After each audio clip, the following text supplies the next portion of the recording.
experience every moment through our voice. গল্পে খুঁজে পাবে ভালোবাসার স্পর্শ। তুমি পারবে না ফুল মায়ের এই ধারণাটা বদলে দিতে? পারবে না বোঝাতে? কালো মানেই কুশ্রী নয়, কিছু কিছু কালো শ্যামাও হয়, কোমল হয়। তাদের মধ্যে গোটা একটা পরিবারের মুখে ক্লান্তি ছাড়িয়েও হাসি ফোটানোর ক্ষমতা থাকে। এই যে ঠিক যেমন তুমি, আমার শ্যামা ফুল। কথাগুলো অভ্রার ওপর কেমন প্রভাব ফেললো বোঝা গেল না ঠিক। মেয়েটি কেমন রুক্ষ এক হাসি দিল নিচের দিকে তাকিয়ে। উর্মি নয়নার দিকে তাকিয়ে বলল, মামি, আমার সাথে একটু মায়ের ঘরে যাবে?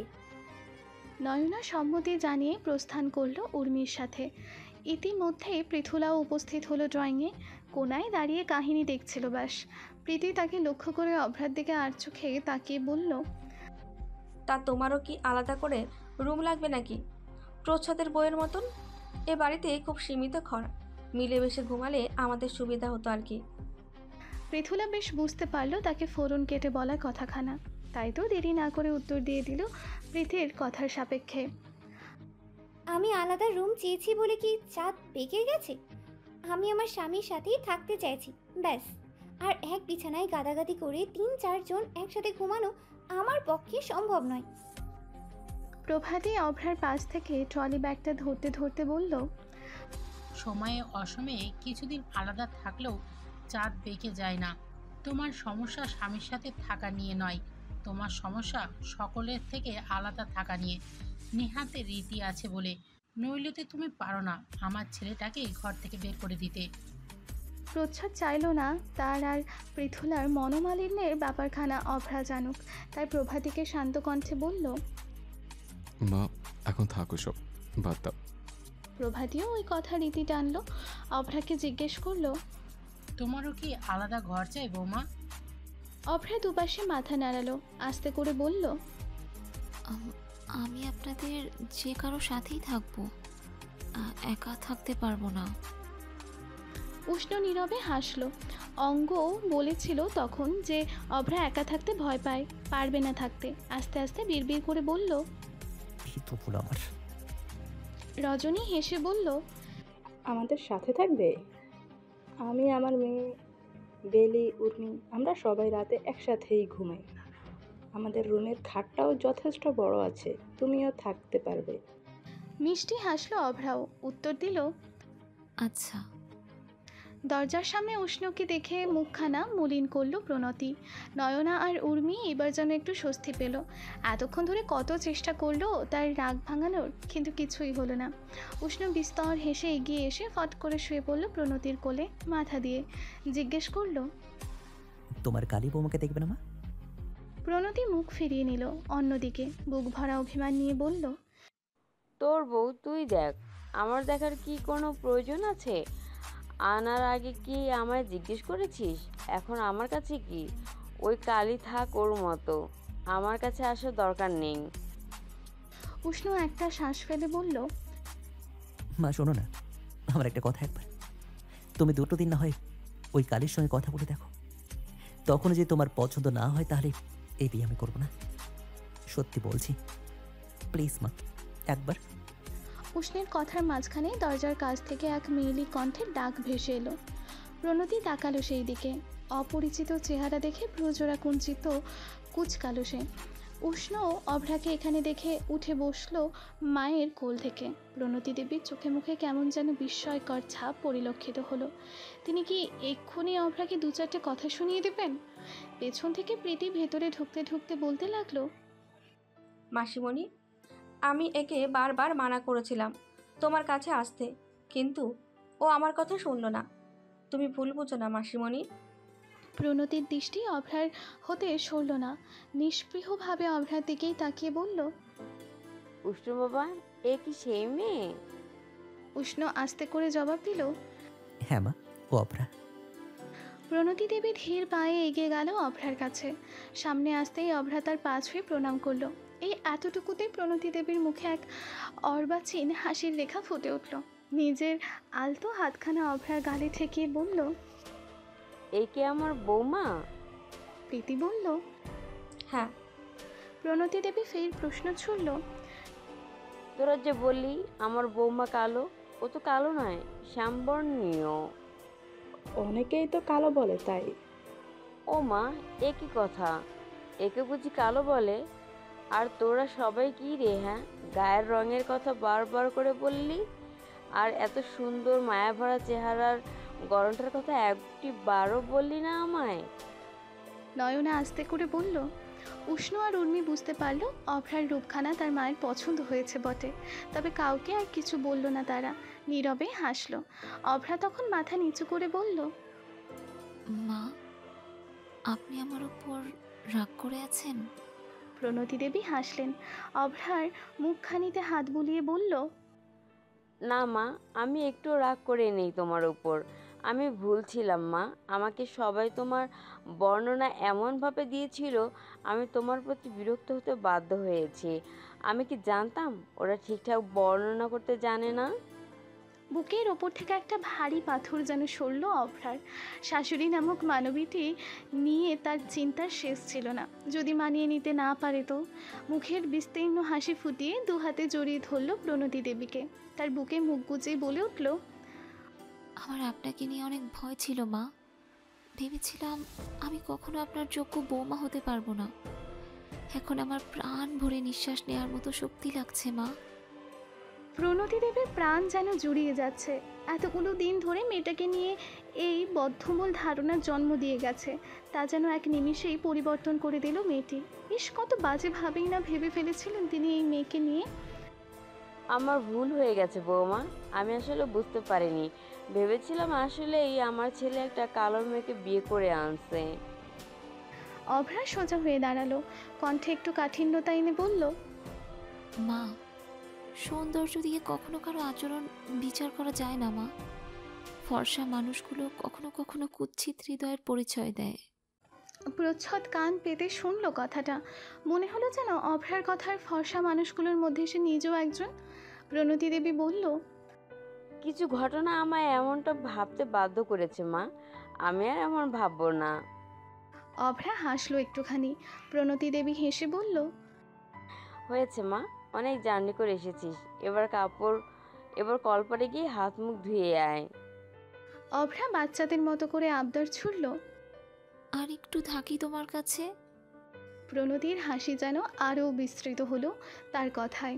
বলল, থাকতে হবে না তোকে, আমি নিজেই তোর সাথে যাব, চল হাত মুখ ধুয়ে নিবি। প্রণব বাসুর বাড়ির প্রত্যেক সদস্যকেই নিজেদের লেগেছে অভ্রার। খুব সহজেই মিশতে পারে তারা, কিন্তু প্রীতির আচরণটা স্বাভাবিক নয়। অবশ্য এর কারণটা বেশ জানা অভ্রার, তাই তো প্রীতি কিছু বললে আর মুখ তুলে উত্তর দিতে পারে না সে।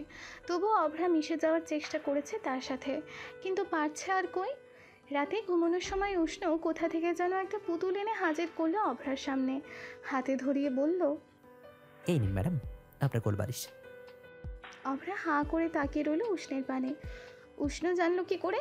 তা দেখে উষ্ণ ফিক করে হেসে বলল, অবাক করে কিছু নেই, আমার শাইলি সাহেব কড়া করে বলে দিয়েছে এটার কথা। অঙ্গ? হ্যাঁ, অঙ্কই। কথা হয়েছে ওর সাথে? একটু আগেই ফোন করেছিলাম। এবার তাহলে আরামসে ঘুমিয়ে পড়ো। অভ্রা মাথা নাড়িয়ে সম্মতি জানালো। উষ্ণও মিষ্টি হেসে বিদায় নিল রুম থেকে। সে যেতেই উর্মি কিটকিটিয়ে হেসে বলল, দেখলে সবাই আমার দাভাই কত খেয়াল রেখে নিজের বউয়ের। রজনী যেন একটু অভ্রার পক্ষ নিয়ে বলল, কেন রে উর্মি, তোর বর বুঝি রাখে না? তখন যে ফোনে 101টা গুড বাই কিস করে ছুড়ছিলি, তা তো আমি লুকিয়ে দেখে নিয়েছি। উর্মি লজ্জা পেল বেশ, তবুও নিজেকে এগিয়ে রাখার প্রচেষ্টায় কথার প্যাঁচ দিয়ে বলল, তোর বর যেন কম, বিয়ের বছর ঘুরতে না ঘুরতে রাজবিকে নিয়ে এলো। রজনী মুখ বেঁকিয়ে বলল, দেখা যাবে কদিন পর, নিজেও বিয়ে কর, তারপর দেখবো বছর ঘুরতে তুইও একটা ডাউনলোড দিস কিনা। এই এতক্ষণে বেলি ফোন টিপতে টিপতে বলে উঠল, এই তোমরা কি ভুলে গেছো আমি যে তোমাদের ভাগ্নি হই? নিজের মেয়ের মতো কারোর সামনে এসব বলতে লজ্জা লাগে না তোমাদের? বেলির কথায় এবার উর্মি রজনী দুজনেই হু হা করে হেসে দিল। অভ্রাও যেন আলতো হাসলো এখন। উর্মি বেলির কান টেনে দিয়ে বলল, সম্পর্কে ভাগ্নি হলে কি হবে, বয়সে তো ইয়ারই দোস্তই লাগে তোকে। ভোরের সূর্যতাপ গায়ে পড়তেই ঘুম ভেঙে গেল প্রণতি দেবীর। পাশ ফিরে দেখলো নয়না নেই, প্রভাতী এখনও ঘুমিয়েই আছে। তারা তিনজন একসাথেই ঘুমায়। বিছানা ছেড়ে কলপার থেকে হাত মুখ ধুয়ে নিয়ে রান্নাঘরের দিকে আসতেই চোখে পড়ল নয়নাকে। তবে সে আজ একা নয়, অভ্রাকেও দেখতে পেলেন তিনি।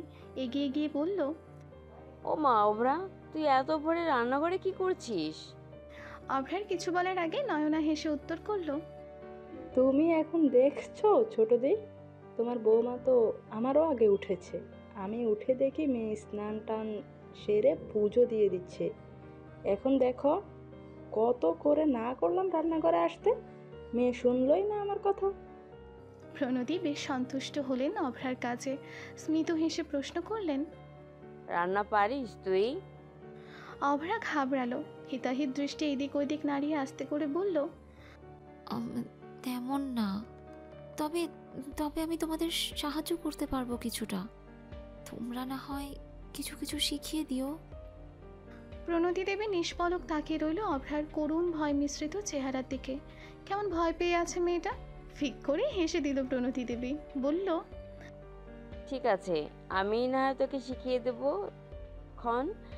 এত পাকা রাঁধুনি হতে হবে না, বিয়ের পর টুকটাক রান্না করে আমার ছেলেটার পেট বাঁচালেই চলবে। অভ্রা স্মিত হাসলো। একটু পর প্রভাতীও এসে যোগ হলো তাদের মধ্যে। অভ্রাকে রান্নাঘরে দেখে বেশ খুশিই হলো তিনি। পরক্ষণেই আফসোস করে বলল, কি লক্ষ্মী বৌমা পাইছিস রে বোন। আর আমার ছেলের বৌমাটাকে দেখ, রান্নাঘরের কাছেও ঘেঁষে না।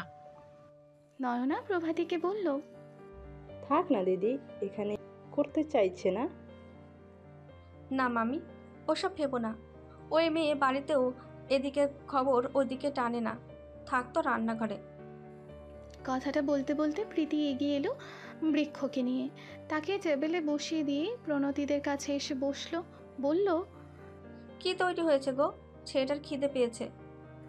অভ্রা মাত্রই পরোটা ভেজে বাটিতে তুলে রাখছিল। প্রীতির কথায় স্বাভাবিকভাবেই বলল, এই তো দিদি, কয়েকটা পরোটা হয়ে গেছে। আমি বৃক্ষের জন্য একটা ডিম ভেজে নেই, 2 মিনিট লাগবে। প্রীতির মুখভঙ্গি এমন হলো যেন সে খুবই বিরক্ত। অভ্রার কথাকে কোনো তোয়াক্কা না করে প্রভাতীকে বলল, পাউরুটি আছে না মা, ওটাই দাও বৃক্ষের জন্য। ক্ষততে একটু নুন ছিটিয়েই দিল প্রীতি। শান্ত দৃষ্টিচোরা একবার তার দিকে নিক্ষেপ করে ফের পরোটা ভাজায় মন দিল অভ্রা। কিচ্ছুটি বলার প্রয়োজন বোধ করলো না। প্রভাতী শুনল না নিজের মেয়ের কথা। অভ্রাকে বলল ডিম ভেজে দিতে। অভ্রা তাই করলো। বৃক্ষ পাউরুটি নয়, বরং অভ্রার হাতে বানানো পরোটা আর ডিম ভাজেই খেলো। বেলা একটু গড়াতেই একে একে সবাই এসেই নাস্তাটা সেরে নিল। প্রীতির স্বামী আর বাবার সাথেও পরিচয় হয়েছে অভ্রার, সেই আশীর্বাদের দিনই। এর মাঝে সবাই এটাও জানলো যে অভ্রা আর পৃথিবাসুর পরিবার পূর্ব পরিচিত।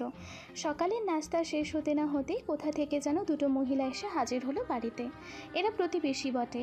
স্বাভাবিক কথার ফাঁকে রান্নাঘরে চোখ যেতেই অভ্রাকে দেখলো। জিজ্ঞেস করতে দেরি হয়নি নয়নাকে। হ্যাঁ গো বৌদি, এই মেয়েটাকে আগে তো দেখিনি এখানে। নয়না হালকা হেসে বলতে নিল, ও আমার এক দুঃসম্পর্কের আত্মীয়ের মেয়ে।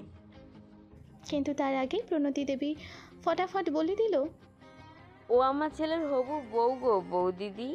দাঁড়াও, তোমার সাথে পরিচয় করিয়ে দেই। বলেই মহিলাদের উত্তরের অপেক্ষা না করে গলা উঁচিয়ে অভ্রাকে ডাকলো। অভ্রা এসে দাঁড়াতেই বলল, বৌমা, এরা হলো তোমার মামা শ্বশুরদের প্রতিবেশী। আর কিছু বলতে হয়নি অভ্রাকে।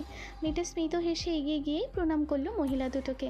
জিজ্ঞেস করলো, ভালো আছেন কাকিমা? একটা মহিলা উত্তর দিল, হ্যাঁ হ্যাঁ বাবু, ভালোই আছি।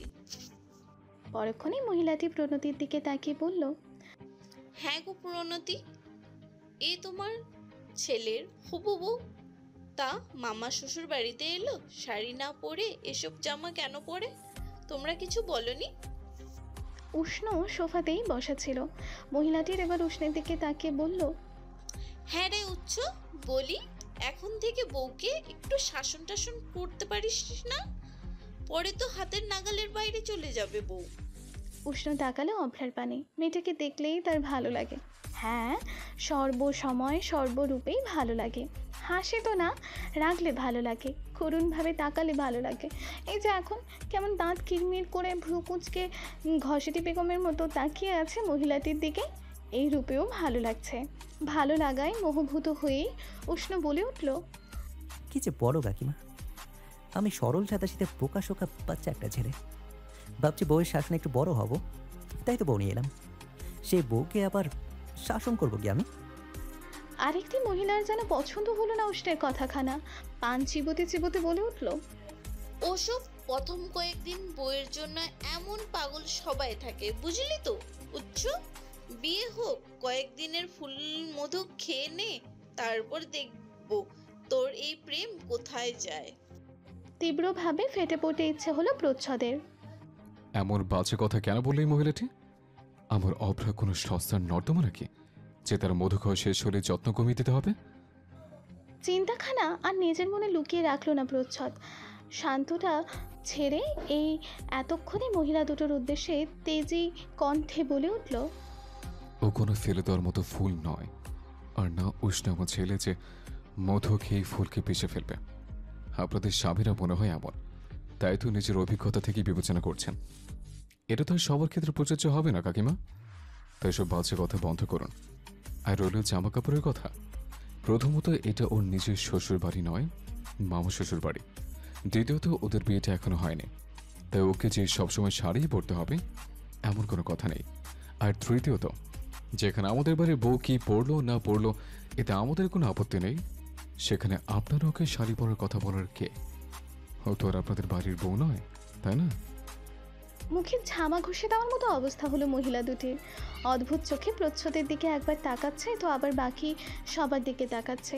একটি মহিলা তো বলেই বসলো প্রতিভাকে, ও মা গো প্রভাতী, তোমার ছেলে দেখি বেশ কথা বলছে। বিয়ে করে কি ছেলের মুখ খুললো নাকি? প্রভাতী এমন ছিল না। প্রভাতী যেন নিজের ডেরা কলে পড়ল। নিজেই তো বুঝতে পারছে না তার ছেলের হলোটা কি আজ। বিশাল যুদ্ধ হয়ে গেলেও ছেলে কখনো তার এত প্রতিবাদী হয়নি, তাহলে আজ অদ্ভুত দৃষ্টি যেন সরছেই না ছেলের দিক থেকে। তবে তাতে প্রচ্ছদের যে কোনো নড়চড় হলো না তা সকলেই বুঝতে পারল। সাথে এটাও বুঝলো ছেলেটার মাথা চটে আছে। ঘন ঘন শ্বাস ফেলতে ফেলতে একবার চোখের মনি উঁচিয়ে অভ্রার দিকে তাকাতেই দৃষ্টি মিলিত হলো এক ময়নিক দৃষ্টিতে, যেই দৃষ্টিতে কোনো রাগ ছিল না, ক্ষোভ ছিল না, আর না ছিল কোনো কৃতজ্ঞতার চিহ্ন। শুধু ছিল একরাশ হতাশা। নিঃশ্বাসের গতিবিধির সাথে মিলিত হওয়া হতাশাটুকু অভ্রাকে আর থাকতে দিল না এই ভরা মজলিসে। নীরবে নিশ্চুপে কারো কোনো অনুমতি ছাড়াই চলে গেল রান্নাঘরের দিকে। সন্ধ্যার দিকে প্রণব বাসুর বাড়ির পেছন সাইডে ছোট্ট ফুল বাগানটার দিকে নজর যেতেই অভ্রার হৃদয় অনুভব করতে চাইল সেই ফুলের সুগন্ধি। নিজেকে আটকে না রেখে আপন মনে হালকা হেসেই বেরিয়ে আসার প্রস্তুতি নিল বাড়ির বাইরে। মূল দরজার কাছে আসতেই চোখে পড়ল উষ্ণ আর প্রচ্ছদকে। কেমন দুজন মিলে হেসে কুটি হচ্ছে। অভ্রাকে দেখেই থেমে দাঁড়ালো দুজনেই। সকালের পর প্রচ্ছদকে আর দেখেনি অভ্রা। সোর রুমেই চলে গিয়েছিল। দুপুরে কোন ফাঁকে এসে লাঞ্চ করে গেল তা অভ্রা জানতেও চায়নি, দেখেও নি। উষ্ণ বাড়িতেই ছিল, বিকেলের দিকে বেরিয়েছিল। এই এখন আবারও ফিরল দুজনে মিলে। অভ্রাকে দেখেই মুখের হাসিটা বিলীন হলো প্রচ্ছদের। উষ্ণ হেসে ভ্রু উঁচিয়ে জিজ্ঞেস করলো, বরকে মিস করছিল বুঝি, এমন চড়ছে যে বাইরে? উত্তর দিল না অভ্রা। মাথাটা নিচু করে হাসলো বোধহয়। পরক্ষণেই প্রচ্ছদের দৃষ্টিতে দৃষ্টি রেখে বলল, আমার ঋণের বোঝা এভাবেই বাড়ানোর চিন্তায় আছেন বুঝি? প্রচ্ছদ কেমন করে যেন টের পেল অভ্রার কথার মূল। কিছু বলবে বলে একটা ঢোক গিলল। তার আগেই অভ্রা আবারও শান্ত কণ্ঠে বলল, এলাকায় অনেক ভালো একটা ইমেজ আছে আপনার। প্রতিবেশী কাকিমাদের কাছে শুধুই নিজের ইমেজ খারাপ করলেন আমার জন্য। প্রচ্ছদ রুক্ষ কণ্ঠে বলতে নিল, আমি শুধু তোমার কথা ভেবেই। ভাবতে বলিনি তো আমি, আমাকে নিয়ে ভাবতে বলিনি কাউকে।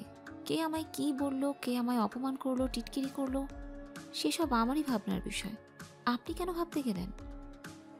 অভ্রার প্রশ্নের চেয়েও প্রশ্নবিদ্ধ চাহনিটাই ঘায়েল করল প্রচ্ছদকে।